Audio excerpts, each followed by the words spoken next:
villains whose very theme tunes make your blood run cold, like Ganondorf, who still gets the fear out of me like he did when I was 7. Then there's the evil brilliance of men like Andrew Ryan and the disembodied squashy smashiness of Master Hand. But what about those gaming villains who are just downright batshit crazy? Let's take the first glimpse we got of Far Cry 4's evil SOB at E3, for instance. The game's latest trailer unveiled the mad tyrant Pagan Min, who's a mix of deadly, charming, and completely and utterly unhinged. The dude has appointed himself king of the land, has a temper shorter than the memory of a goldfish, and he's fond of magenta suits. If that's not a true madman, I don't know what is. While we'll have to wait until November to see Pagan Min's madness, here are 5 of my favorite delightfully insane villains from gaming. First up is what I like to call a classic crazy, Monkey Island's green glowing hat favoring dread pirate LeChuck. LeChuck is your classic antagonist, intelligent and incredibly ruthless, although he does also come with Bowser levels of obsession and unrequited love. He spends an awful lot of time kidnapping and trying to make a go of it with Elaine, love interest of the series' protagonist Guybrush Threepwood. LeChuck typically finds himself on the losing end by the conclusion of Monkey Island games, but he does have a tendency to pop back up again as a ghost, zombie, demon, or what have you. The guy has a serious weakness for voodoo, and although his brazen attitude and unbridled bad guy confidence usually lands him with a sword through his chest, he's definitely one of the craziest and coolest villains in gaming. Never has a video game villain had an entrance quite as terrifying as Silent Hill 2's Pyramid Head. Where you could call LeChuck lovable crazy, this creature with a steel prism encasing his face is more like murderous, downright insane, holy shit stay away from me crazy. The first time he appears is behind a gate, where he makes no attempts to attack the protagonist, James Sunderland. The second is summed up into an encounter where James sees Pyramid Head potentially having sex with, but definitely also killing, 2 mannequin creatures. Pyramid Head exemplifies terror, madness, and the ultimate villain in this survival horror game and the wider genre. He kills without remorse and is extremely tough. Pyramid Head is thought to be a manifestation of James's psyche, representing a judge and executioner, while making James face his guilt. And you know he's completely barbaric and savage, so there's your number 4. Getting off the horror train to Horrorville, here's a slightly more charismatic villain who also happens to be on the wrong side of crazy.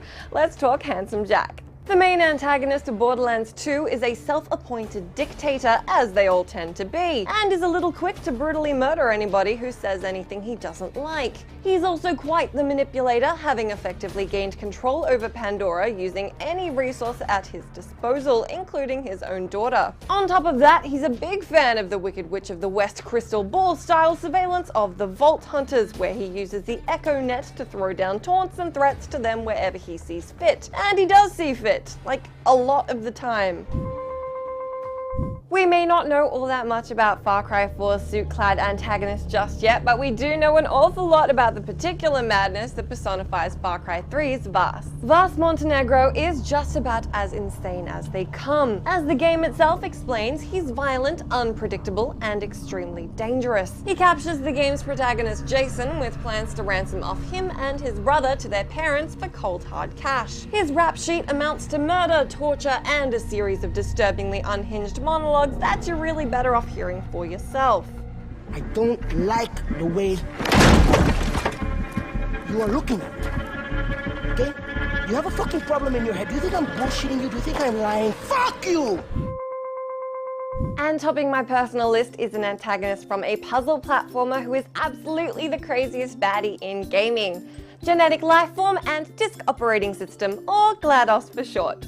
GLaDOS is an AI who was once built to lead testers through the different chambers in Portal. That didn't pan out so well, given she opted to kill off all the scientists in the Aperture Science facility with a neurotoxin, and then set out to lead Shell, Portal's protagonist, to her death. She's a vicious and manipulatively clever villain, generally very capable of anticipating Shell's actions. She's also kind of a bitch with a cruel sense of humor, as she often passively aggressively insults Shell about being fat or useless with very funny and sadistic one-liners.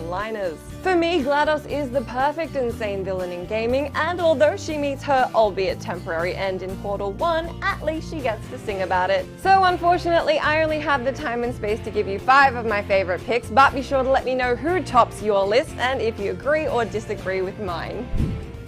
Last week I told you guys about some Xbox One games that I reckon were worth picking up the console for after I did an episode about the PS4.